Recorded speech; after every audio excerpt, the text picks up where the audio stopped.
Welcome to the very first video of the series ST2, that is Life Insurance by Gopal Goel.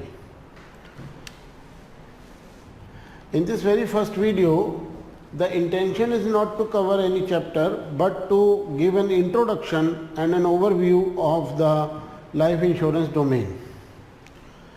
The basic introduction, but this will set the mind on a path of thinking in the right direction. So what it is that we need to know about life insurance, that would be the overriding theme throughout all the 32 chapters of ST2. So we start with the basic idea of life insurance. What is the basic idea of life insurance? If we want to understand that, let us first consider the basic idea of insurance. If you ask an advocate practicing in the domain of insurance contracts, insurance disputes, he or she will definitely tell you that legally speaking, the word insurance can be used only when there is an element of indemnity. What is indemnity? Legally speaking, when we say that we promise to indemnify you, it means that if you suffer a loss, but whatever loss you suffer, we will make good that loss. So, indemnification means making good someone's loss. That someone is the other party of the contract. So, loss is not yours, but you take the responsibility of that loss. In other words, the car is owned by the policyholder, but in return of the premium, the insurer gives the assurance that if your car is stolen, I will pay you a certain amount of money so that you are able to buy another car and you will be in a position as if no theft ever occurred. So, the person, the policyholder, the car owner would be indemnified in the event of loss due to theft. Now, for a lawyer, for an advocate, if the element of indemnity is missing, it can't be called a contract of insurance, right? So, now apply this to life. Can the loss of life be indemnified? Can the loss of life be indemnified? Can we say that if for any reason you happen to lose this life, I will pay you a certain sum of money and you can go and buy another life and you will be in a situation as if nothing happened to your life? No. The loss of life is such that the loss cannot be indemnified. No matter how much money you have, you can't have another life. So, then if indemnification is not there, what is the idea of life insurance? What is the basic idea of life insurance, right? For that we need to understand a very simple thing, that all lives have expenses. If there is a life, there has to be expense. But only some lives have incomes. All lives have expenses related to sustenance of life, related to standard of living, related to future ambitions and career plans, but only some of the lives have incomes. So now, this gives distinction and this gives rise to two categories of life. Some lives are financially independent. These are the lives who meet their expenses out of their own income. And some lives are financially dependent. These are the lives who meet their expenses out of some other lives' incomes.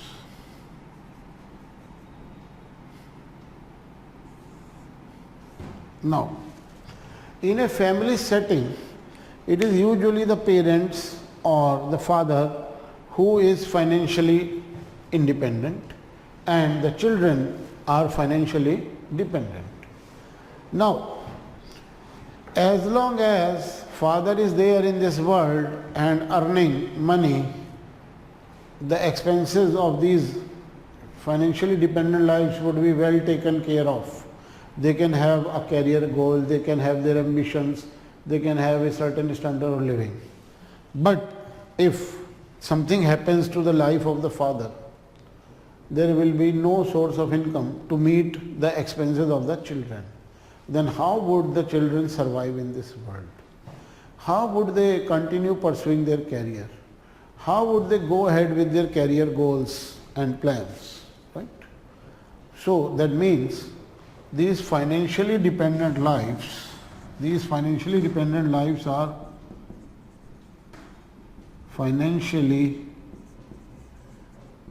vulnerable in the event of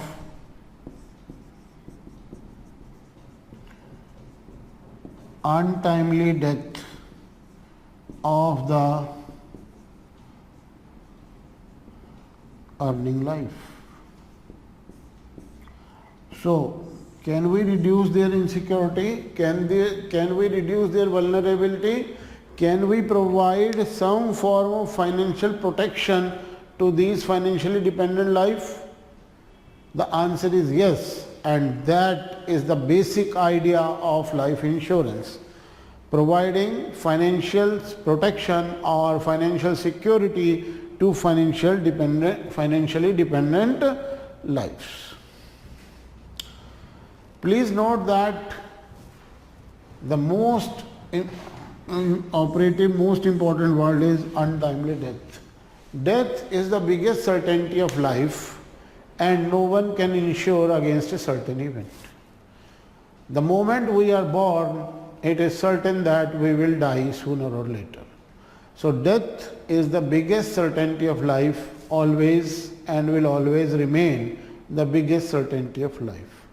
So the protection is not against death per se. The protection is against an untimely death. Death at a time when they are still financially dependent. They will remain financially dependent not throughout their life. After some time they will complete their studies, they will have their own career, they will have their own source of income, and the moment they have their independent source of income, they will move out of this category of being financially dependent and they will move into the category of being financially independent. Right? If the parent or the father or the guardian dies at that age, then they will not be exposed to any financial insecurity. So it is not the death which we seek to protect against, it is the time of death which may be unfortunately very early. So this is the basic idea of life insurance. The time is neither certain nor predictable, right? Now, if we look around the current insurance scenario in India, and as I am particularly fond of, I keep an eye on the advertisements coming from the various insurance players in India, to just having a gauge of how well they understand their market and how they want the market to perceive them. So mostly I feel saddened. I feel sad after watching the ads of life insurance companies. They mostly have a wrong pitch. They mostly end up conveying a wrong idea about the utility and benefits of life insurance. But there are some outstanding ads which try to convey the correct idea of life insurance. So let us first talk of the laggards who failed to catch the idea correctly and failed to convey the idea correctly. And in this case, I would like to mention advertisements coming from Aviva Life Insurance. Now they have stopped these categories of ad. Khul ke Jio, right? These ads tend to convey that once you get yourself insured, you tend to be a bit careless. You tend to take risks. You start doing activities that are inherently hazardous or risky.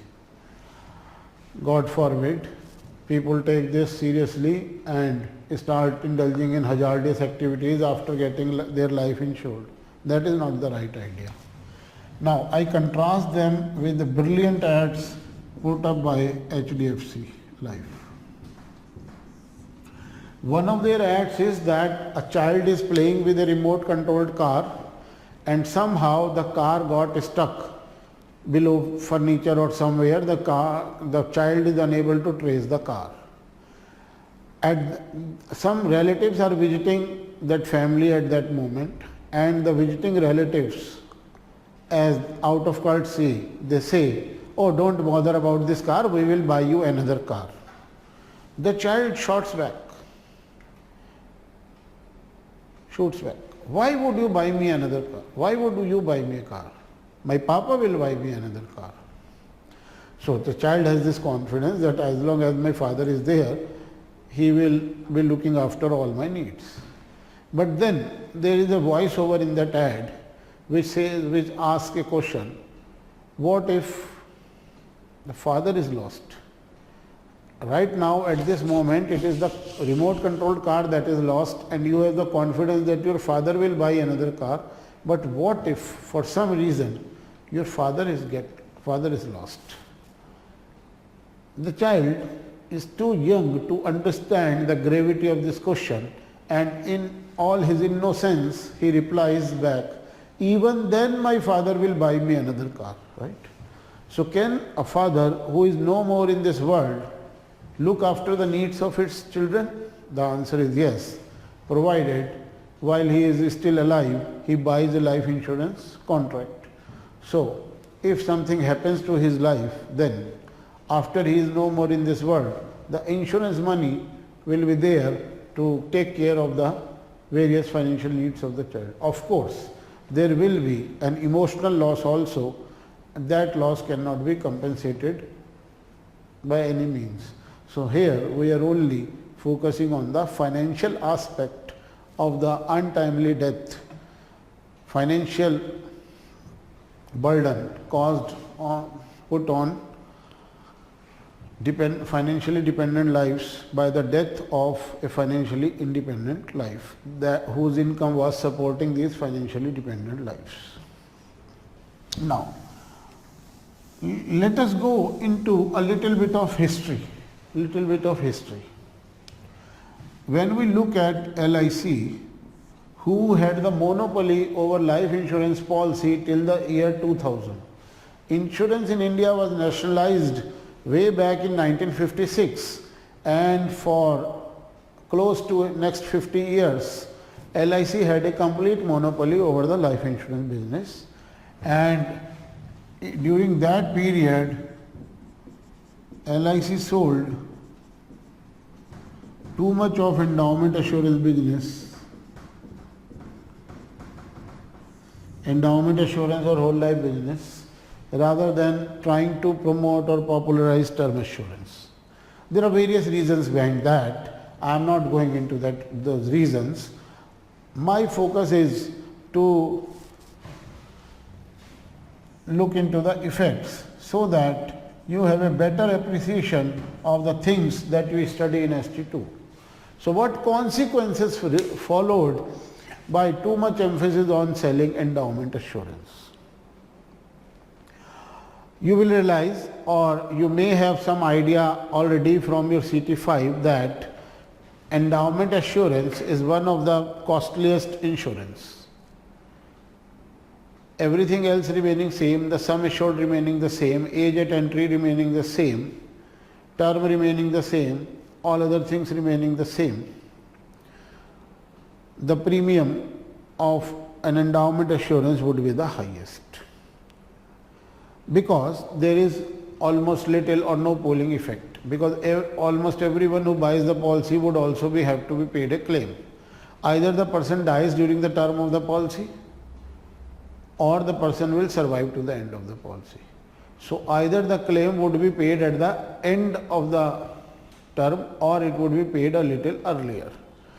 So there is little pooling effect, and hence premiums are high, because everyone has to be paid back, or in other words, there is 100% claim ratio. So that makes a very poor insurance reach in India. Only 17% of the adult population has life cover or life insurance policies. So the remaining 83% are looking up to you to provide them with such a valuable product that can protect their near and dear ones after their death. After privatization, this insurance reach has increased marginally from 17% to 20%. But if you want to have a developed country, right, which really has good GDP and good employment generation and very low levels of poverty, so this level should be at least 70%. Now, in order to focus on this and underline the fact that too much focus on endowment assurance means that you will buy a lesser insurance than you actually need. Whatever amount is sufficient enough to protect your near and dear ones after you are no more into the world, in this world, you actually buy insurance with a much smaller amount. So, Aegon Religare Life coined term come insurance लेने की बीमारी, KILB.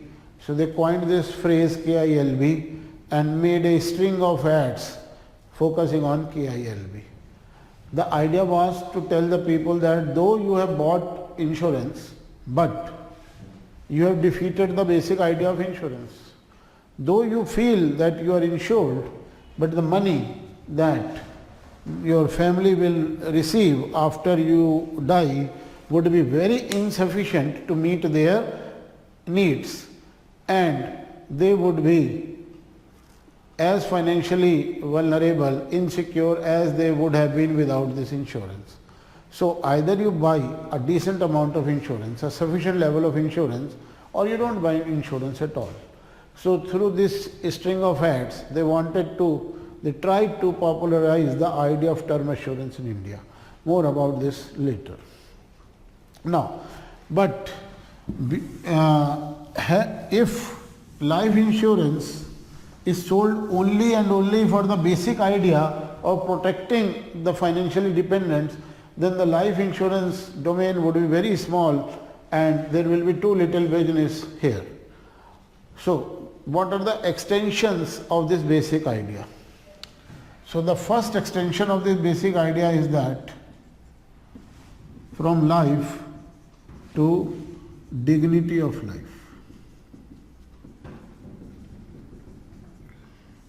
So we are not only focused on protection alone. Modern insurance products are not focused on insurance protection alone. You can call them protection plus. And what is plus? Plus is a thought for standard of living. And what type of standard of living? A uniform or stable or consistent standard of living. What do I mean when I say this? Please note that most of us will have an income like this. We get born, we have no income. For next 18-20 years we have no income. Then suddenly we have income, and over the years the income rises gradually. And then suddenly we retire and we again have no income. Right? So, this part of our life is taken care of by our parents. And traditionally, we thought that this part of our lifetime would be taken care of by our children. Right? And this part of our life we will take care of ourselves. So if I spend little, I will have a simpler lifestyle. If I earn more, I will have a lavish lifestyle, right? So what I will have? A consistently increasing standard of living and then suddenly falling standard of living. Because I don't know how much my children will be able to provide for me. If we want to avoid this, what we should do? We should save. We should save. Rather than having such a lifestyle, we should think of something like this. We can save this surplus. Of course, this diagram is too simplistic, but just to pitch in the basic idea, we must save this money. We must invest it somewhere so that we have a good steady flow of income. Right? So, this is my labor income. I have income because I am working hard, I am giving my time. Now I make some saving and then this will be my non-labor income. To have this income, I don't have to work. I buy shares, so I will get dividend income. If I buy bonds, then I will get interest income. If I buy property, then I will have rental income. All these are non-labor incomes. So that will give me a uniform standard of living through my lifetime or a stable or consistent standard of living, right? So the basic idea of life insurance is protecting financial dependence, and the extension of this idea is maintaining dignity of life throughout.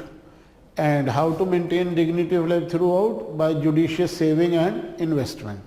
So now modern life insurance products would provide us both a way to protect our children, a way to protect our own living standard, and of course when it comes to this part, protection plus, there are other products that compete with life insurers. You can do this through mutual fund, you can do it through bank deposit, there are alternatives also.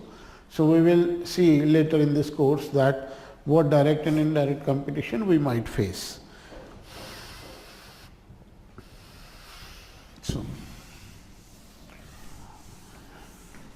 if we save consistently and then we get a lump sum at the end of our saving period, then that lump sum may be used for a variety of purposes.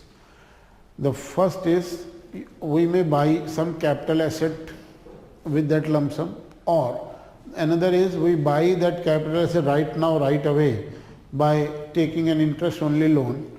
So out of our income we will keep on paying the interest part, and when we get the lump sum from my insurance policy, I will pay back the capital on the interest only loan.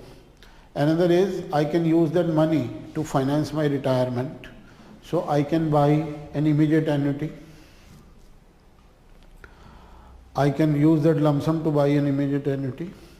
So that annuity will pay me till the last day of my life, so that I will have a good standard of living even in retirement. I can use that lump sum to finance my children's higher education. I can use that lump sum to enjoy one of lavish expenditure like silver jubilee of wedding, silver anniversary, or a world tour, or I can use that lump sum as a means of transfer of wealth to the next generation by way of inheritance.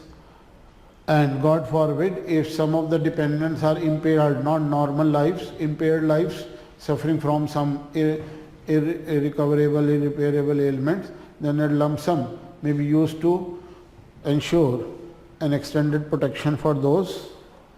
And in some rare cases, the incentive to save may come due to tax incentives. If I save, I will get good tax saving. If I don't save, I don't get that tax saving. That is possible, right? Now there is another extension. There is another extension to this idea, and that extension you may call protection plus plus. So the first plus is for saving, protection plus saving. The second plus is for forward thinking and advanced planning. Of course, this idea is not taken off too much in this world, but still in some part of the world, this idea is getting popular. And what is this advanced thinking and forward thinking and advanced planning? You may save, you may protect your would-be dependents. Protection for would-be dependents. You are young, you have good surplus income. After meeting all your basic needs, you are left with a decent income. So you can indulge in luxury like insurance. But for whom you should buy insurance? You have no dependents. Of course, you can still go ahead for your own standard of living. So you may simply go for a pure saving product, but you think that some year down the line, you are going to have family, you are going to have dependents. So you can buy protection for those would be dependents, right? Now, in the theory of economics, in the language of economics, it is often said that life insurance is a luxury good. Why life insurance is said to be a luxury good? Because this is future, forward looking. What will happen to my dependents if I am no more in this world? This question will not trouble a person who is unable to provide 2 square meals to the family right now, right away. So those who have very meager income, those who have very meager current income, those who are struggling to make ends meet, those who are finding it very difficult to give a decent lifestyle to their family, they don't worry about insurance, because present needs, present concerns are much more important than future needs, future concerns, right? But what about those who are able to provide for all present needs? We say their income is such that they are left with good surplus income. The concept of surplus income is that part of surplus which you are left with after meeting your basic needs of food, shelter and clothing. And in today's world, you may add there are 4 basic needs in a lighter vein. After food and clothing comes mobile phone and then shelter. So, if you are left with a surplus income, then you think what I can do with the surplus income. And we are having a good blast at life. We are having a very decent standard of living, but will this standard of living continue? Will my dependents be able to have this same standard of living once I leave this world? If that is the question that troubles you, then what to do? Then you think of insurance, right? So since you buy insurance only and only when you have some surplus income, economists say insurance is a luxury good. So there are people who may not afford life insurance because they do not have surplus income. Then there are people who may not need life insurance. How come? A person with dependents, young dependents, may not need life insurance. How is it possible? Is it possible? The answer is yes. Please note, a little while back I was talking of a distinction between labor income and non-labor income. Now think of someone who has a very, very high component of non-labor income. Almost all of his income comes through dividends, interest, rents, etc. That means the person has accumulated too much wealth, and because of that wealth he gets too much non-labor income. So, what happens to his or her dependents once this person leaves the world? There will be no issue. Once this person is no more in this world, only the labor income will be missing. Non-labor income will still continue to be there, and the dependents can have a good lifetime on that, good living standard on that non-labor income. You can think of J.K. Rowling, the author of Harry Potter. She does not need life insurance. You can think of Chetan Bhagat. Now, what is the major source of income for Chetan Bhagat? Royalty, book rights. That income will continue to come whether he is there in this world or not. So, now, what about those who do not have this luxury of such a high non-labor income and who are able to meet all the current needs, all the present needs? These are the people who require life insurance. Now the next point is how much life insurance they should have. That will be called sufficient life insurance. That will not come into the category of kam insurance lene ki bimari. So for that, I give a very simplistic concept. Of course, as we move in the course, we will expound on this concept, human life value. Human life value. Very deliberately, I am keeping my example simple. Please note, very deliberately. It is deliberate. Now let us say there is a person who earns 6 lakh rupees a year, 50,000 per month. And please note, all these 6 lakh is labor income. I have excluded non-labor income. Now, in various surveys it has come out that only 80% of this income we spend on our dependents, the remaining 20% we either spend on ourselves or we save worrying about the future consequences. So 80% of this money is 4,80,000. So once this person is no more in this world, the family will be in a need of 4,80,000 per year. But for how many years? Okay. So for that, we take the age of the youngest dependent. Let us say the youngest dependent is a 5-year-old. And it is expected that this person will become independent by the age 25. So it is for the next 20 years, the family will be in a need of this level of income of 4,80,000. And this turns out to be 96 lakh.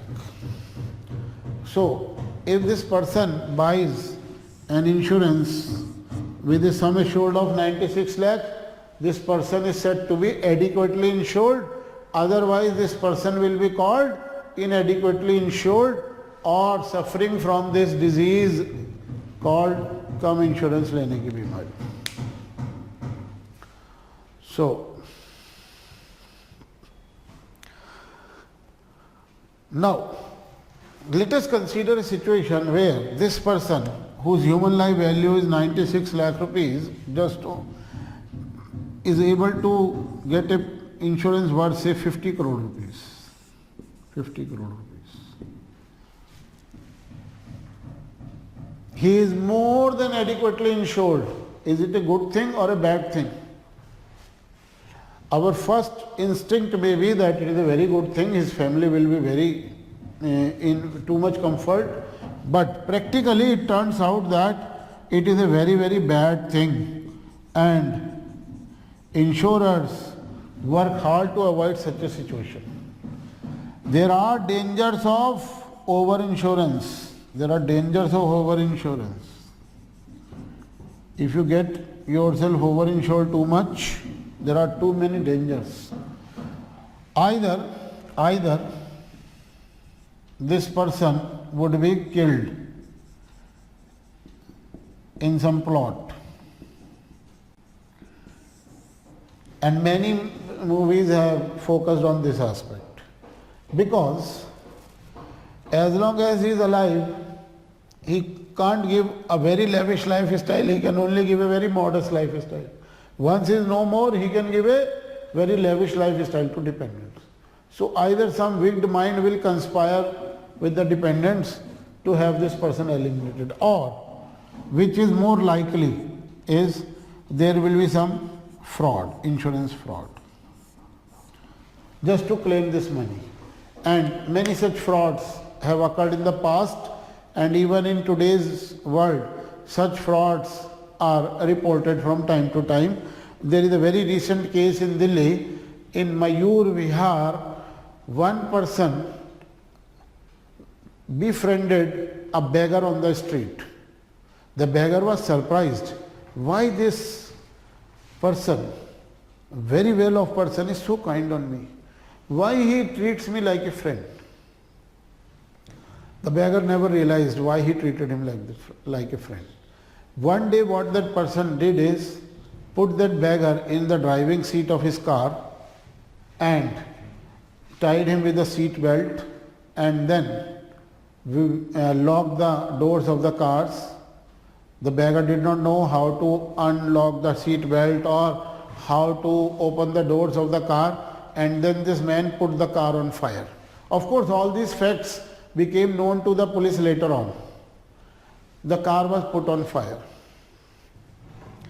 And when the police came, they did not suspect anything fishy, and they thought that it is the owner of the car that got killed in the fire. He purposely selected the beggar of the same height, similar physique, and in the fire the body was so severely decomposed that there was no way to identify the body unless except through DNA test, which the police never thought was required because there was nothing fishy prima facie. So the person was taken as dead. All the legal requirements were fulfilled, and on the basis of that death certificate, the family was able to get the death claim. So, and please note that in that case the sum assured was not that high. It was higher than the human life value, but not so high. So even then there was insurance fraud. Of course, after some 8 months of taking the claim from the insurance company, someone spotted that man somewhere in Indore, and that person was surprised. Oh, this man is dead. He is walking in front of my eyes. He took a note, and then when he spotted the man again, he reported it to the police, and then everything came unstuck and the insurance fraud came undone. So there are dangers of over insurance also.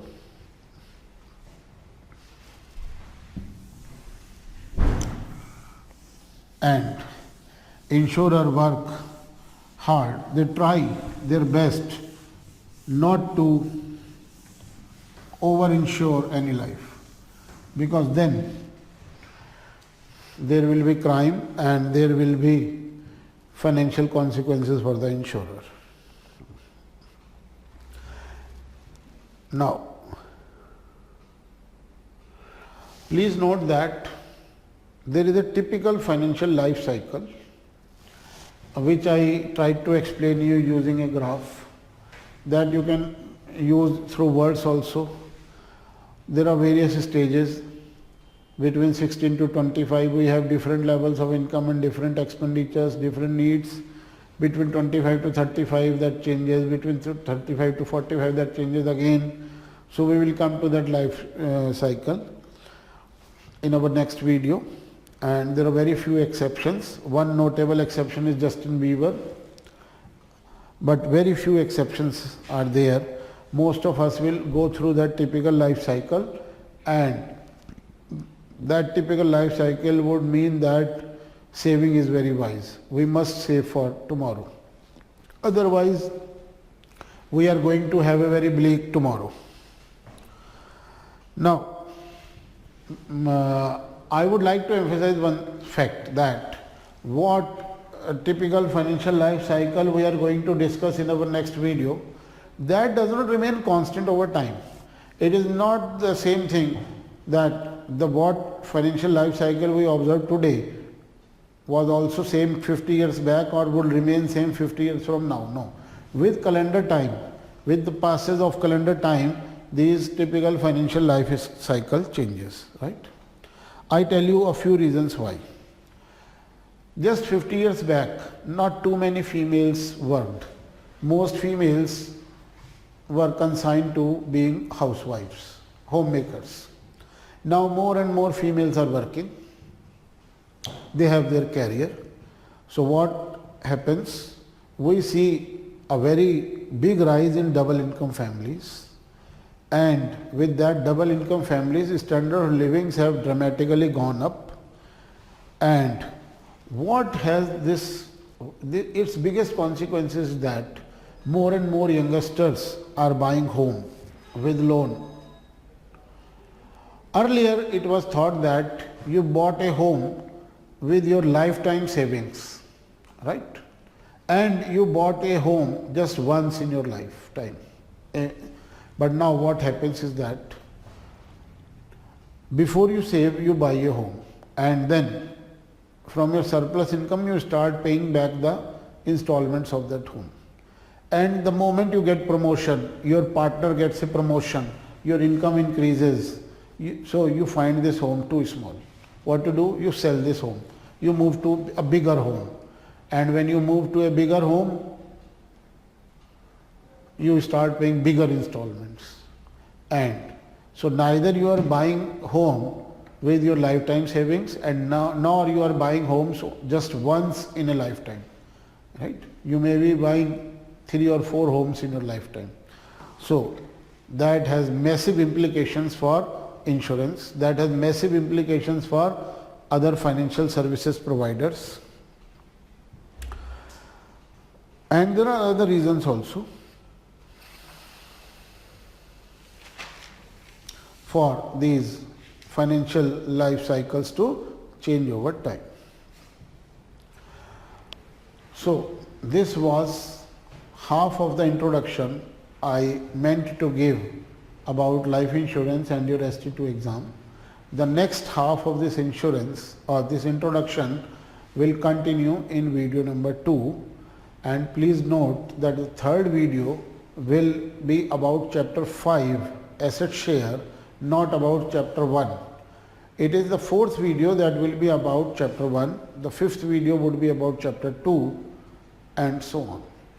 Thank you very much. That is all in this video, and I would insist that after a very little break of say 5 to 10 minutes, the first thing that you try after watching this video is to attempt the worksheet associated with this video. While you do that worksheet, whatever you heard in this video, whatever you learned through this video, each and every point would be revised. And then there is a practice assignment based on the contents of this video, and that practice assignment you should try as early as possible, but it is desirable that you try it only after having completed the worksheet. Thank you very much.